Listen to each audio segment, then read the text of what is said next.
বাংলাদেশে অন্তর্বর্তী সরকার গঠনের সিদ্ধান্তকে স্বাগত জানিয়েছে যুক্তরাষ্ট্র। ব্রিফিংয়ে একথা বলেন মার্কিন পররাষ্ট্র দপ্তরের মুখপাত্র ম্যাথিউ মিলার। এদিকে সহিংসতা বন্ধের আহ্বান জানিয়েছে জাতিসংঘ। যদি চাও টেস্ট স্বাদ হট টমেটো সস বেস্ট। স্বাদ হট টমেটো সস এখন নতুন স্বাদে।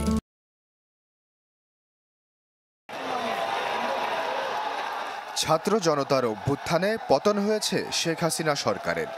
এখন গঠন করা হবে অন্তর্বর্তীকালীন সরকার। অন্তর্বর্তীকালীন সরকার গঠনের এই সিদ্ধান্তকে স্বাগত জানিয়েছে যুক্তরাষ্ট্র। মার্কিন পররাষ্ট্র দপ্তরের ব্রিফে মুখপাত্র ম্যাথিউ মিলার বলেন, যুক্তরাষ্ট্র আশা করে সরকার গঠনের এই প্রক্রিয়া সম্পন্ন হবে আইন মেনে। সেই সাথে বিগত কয়েকদিনের মানবাধিকার লঙ্ঘন ও হতাহতের ঘটনায় শোক জানান তিনি।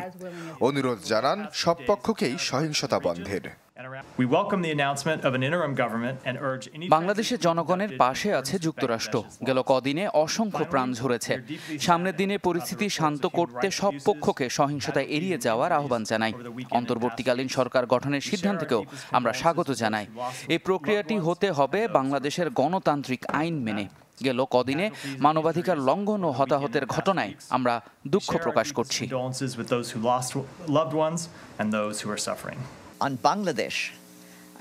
জাতিসংঘের নিয়মিত প্রেস ব্রিফিংয়ে বাংলাদেশের সহিংসতা বন্ধে সব পক্ষকে আহ্বান জানান উপমুখপাত্র ফারহান হক। বলেন, এখনো যারা সড়কে আছে তাদের নিরাপত্তা নিশ্চিত করতে হবে।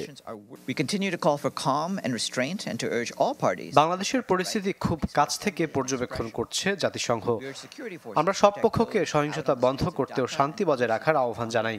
সবাইকে শান্তিপূর্ণ মত প্রকাশের অধিকারের প্রতি সম্মান রাখতে হবে। সেই সাথে ঢাকা ও অন্যান্য শহরে যারা এখনো সড়কে আছে, আইনশৃঙ্খলা বাহিনীকে তাদের নিরাপত্তা নিশ্চিত করতে হবে। এছাড়া মানবাধিকার লঙ্ঘনের সাথে জড়িতদের তদন্ত করে বিচারের আওতায় আনতে হবে। দেশের রাজনৈতিক পরিবর্তন দেশটির অভ্যন্তরীণ ইস্যু।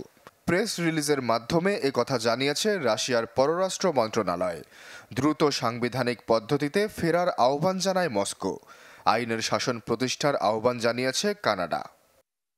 আশ্বাস চৌধুরী, চ্যানেল 24।